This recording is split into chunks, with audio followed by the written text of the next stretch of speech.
Bonjour à tous, chez Web Designer, je vais vous montrer comment modifier le design d'une page WordPress avec l'aide du plugin Animelive Editor. Alors celui-ci vous permettra de modifier le CSS des pages que vous souhaitez de manière simple, rapide et optimisée.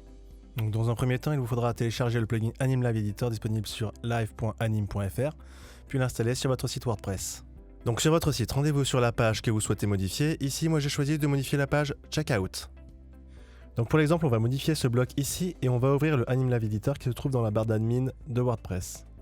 Le plugin s'ouvre alors dans une nouvelle fenêtre de navigateur, ce qui nous permet de travailler sur plusieurs écrans simultanément.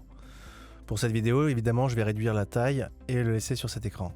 On va faire une recherche pour trouver la classe de la page qui est WooCommerce Checkout. Donc pour ça, on va taper Body dans la recherche. Donc cela nous affiche toute la hiérarchie de la page. On fait un clic droit pour sélectionner l'élément qui contient la classe que l'on recherche et on l'importe. Bon là, je supprime tout ce qui ne m'intéresse pas. Alors le plugin nous permet d'éditer du code soit en CSS, soit en Sass, soit en SCSS.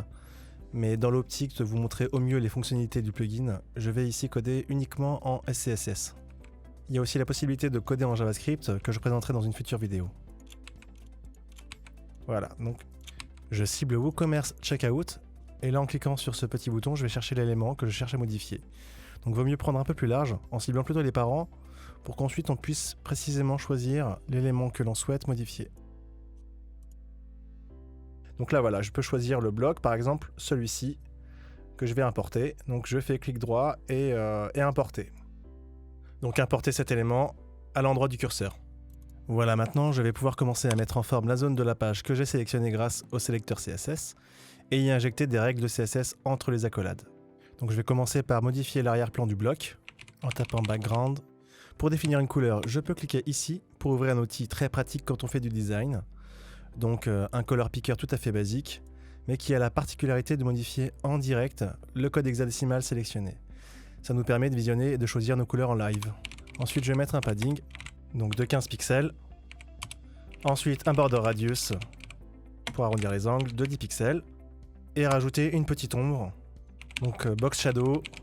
Alors évidemment, si vous ne connaissez pas trop la CSS, vous avez une liste de toutes les règles CSS sur W3 School, ou alors tout simplement en cherchant dans Google, vous allez tout de suite trouver à chaque fois ce qui vous conviendra, sans problème. Donc moi là actuellement j'utilise un thème qui est FlatSum, qui est assez léger et qui a des bonnes bases pour commencer déjà le design. Bon par contre là les inputs, j'aime pas trop les ombres qu'il y a dedans, donc on va modifier les ombres. Donc je rajoute l'input et je vais faire box shadow none. Tout simplement. Et là j'ai l'ombre qui disparaît. Je vais ensuite changer le focus, donc pour que ça s'affiche en violet quand on clique dessus. Voilà, je vais choisir violet comme thème pour mon CSS cette fois-ci. Donc on fait un focus et un border, un pixel solide avec la couleur qu'on choisit. Donc ici en violet. Et on verra par la suite comment la mettre dans une variable pour la réutiliser à d'autres endroits. Donc tout s'actualise correctement. Ça marche très bien. Maintenant, je vais vouloir changer les petits astérisques et les mettre aux couleurs de mon thème. Donc, je sélectionne l'élément et je l'importe dans mon code. Alors évidemment, il faut bien l'importer au bon endroit parce que c'est du SCSS, il faut bien cibler. Voilà, donc je vais mettre color et copier la couleur que j'avais mis dans mon focus. Et ça s'actualise. Alors une particularité du Animelive Editor, c'est qu'on peut créer des fichiers et des dossiers. Donc là je vais créer un fichier, je vais l'appeler Mixin. Alors pas besoin de rajouter d'extension.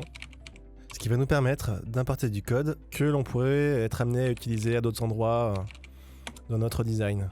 Alors si vous ne connaissez pas la SCSS, je vous invite quand même à apprendre les bases qui vous seront vraiment très pratiques. Donc là j'ai nommé ma Mixin block et je vais prendre toutes les règles de CSS que j'avais précédemment écrites pour mon bloc. Donc je coupe tout ça et je viens le coller dans ma Mixin. Alors pour pouvoir faire des appels de Mixin qui se trouvent donc dans mon fichier Mixin, il faudra d'abord l'importer dans notre code, donc dans le fichier index. Vous tapez @import le nom du fichier Mixin.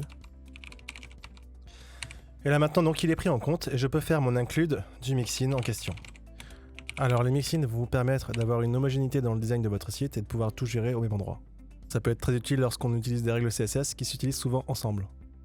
Donc là, on peut toutes les écrire au même endroit et ensuite les importer avec une seule commande dans notre code CSS. Ça fonctionne un peu de la même manière que des variables ou des fonctions en JavaScript. Donc là, je vais créer un nouveau fichier qui va s'appeler color, ou colors en anglais. Donc c'est parti, j'écris déjà ma couleur de BG, donc, qui sera utilisée pour mes arrière-plans de blocs. Et donc là, je vais reprendre la couleur que j'avais écrite, donc sur mon fichier index, et je pourrai réutiliser cette couleur partout où je le souhaite, notamment pour mes blocs. Voilà, donc j'utilise la couleur de mon mixin, et je définis la variable BG avec cette couleur. Alors je vais aussi créer une nouvelle variable que je vais appeler thème, et je vais lui appliquer une couleur que j'utilise déjà 2 fois dans mon code. Je pourrais ensuite avoir le contrôle depuis un seul endroit. Alors comme je désire pouvoir l'utiliser dans le fichier mixin, il faudra que je l'importe avant celui-ci.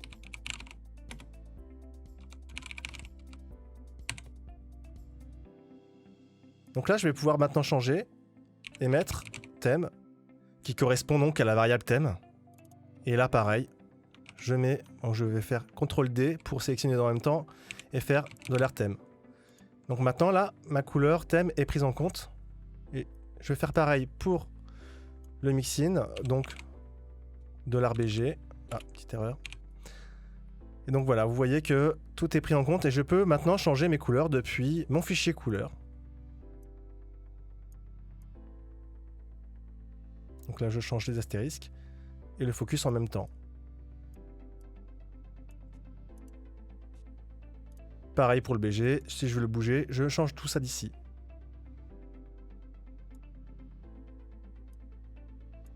C'est à nous de gérer notre code comme on le souhaite. C'est vraiment très pratique quand on a des modifications à faire et qu'on n'a pas à chercher là, on va juste dans notre fichier colors, si c'est principalement des couleurs à changer ou même des mixins, hein, voilà. Tout peut se gérer comme ça. Donc là, je vais créer un nouveau dossier, WooCommerce, pour plus de clarté dans notre code. Je vais créer donc le fichier checkout, qui correspond donc à ma page checkout, hein, puisqu'elle est unique pour celle-là. Je vais vous le target directement à la page checkout. Et là, je vais importer donc mon fichier checkout. Alors, il faut mettre bien le chemin comme il faut par rapport à la hiérarchie que vous avez effectuée sur votre dossier. Donc, WooCommerce / checkout. Et là, mon fichier checkout est pris en compte. Donc, je vais copier tout ça, enfin le couper plutôt, et le mettre dans mon fichier checkout. Et donc, comme ça, on a une visibilité, une lisibilité de nos fichiers bien plus claire que si on devait tout mettre au même endroit. Alors, je vais aussi vous montrer une fonctionnalité du AnimLive Editor qui est celle des erreurs. Donc, je vais volontairement créer une erreur. Donc, dans mes mixins, là, je vais retirer le point virgule et je vais essayer de changer mes couleurs. Et là, on peut voir que ça ne marche plus. Donc, on n'a pas besoin de perdre du temps à chercher. On clique sur ce bouton vérifier le code et là, on peut voir qu'il y a des erreurs. Donc, sur le fichier mixin, à la ligne 3. Donc, je corrige. Alors, évidemment, la console nous dit que l'erreur se passe à la ligne 3. Mais pensez quand même à vérifier la ligne précédente parce que souvent l'erreur se trouve sur la ligne précédente. Voilà, je remets comme c'était avant. Donc ça, je le ferme. Et je vais aussi vous montrer une autre fonctionnalité qui est l'optimisation. Donc dans les options, vous pouvez minifier votre CSS en cliquant sur le bouton minifier CSS, ce qui aura pour effet d'optimiser votre CSS inline.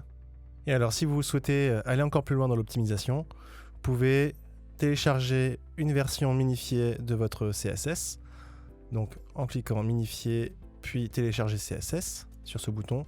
Donc ce qui nous permet d'avoir notre code sur un fichier. Ça va nous servir pour le mettre sur un CDN et l'importer dans notre thème. Et donc via le plugin AnimLive Editor, vous pouvez inclure l'URL d'un fichier CSS. Donc soit par la librairie média de WordPress dans laquelle vous aurez uploadé votre fichier CSS, ou bien vous uploadez votre fichier sur votre serveur CDN et vous venez inclure son URL dans cette zone de texte. Pensez à désactiver le inline style, cela aura pour effet de ne plus inclure le rendu dynamique du plugin AnimLive. Donc cette opération est totalement facultative et n'est utile que dans l'optique où vous souhaiteriez gagner un peu plus en optimisation et en rapidité de chargement. Faites-la seulement lorsque votre CSS ne bougera plus. Alors bon, si vous aviez quand même des modifications à faire, vous pouvez toujours les modifier dans votre code avec un aperçu en direct.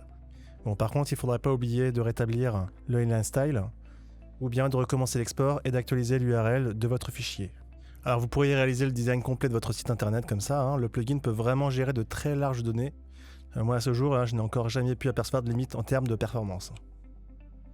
Alors voilà, c'est la fin de ce tutoriel. Je vous remercie beaucoup de l'avoir regardé jusqu'au bout. J'espère qu'il vous aura été très utile. Je vous dis à très bientôt.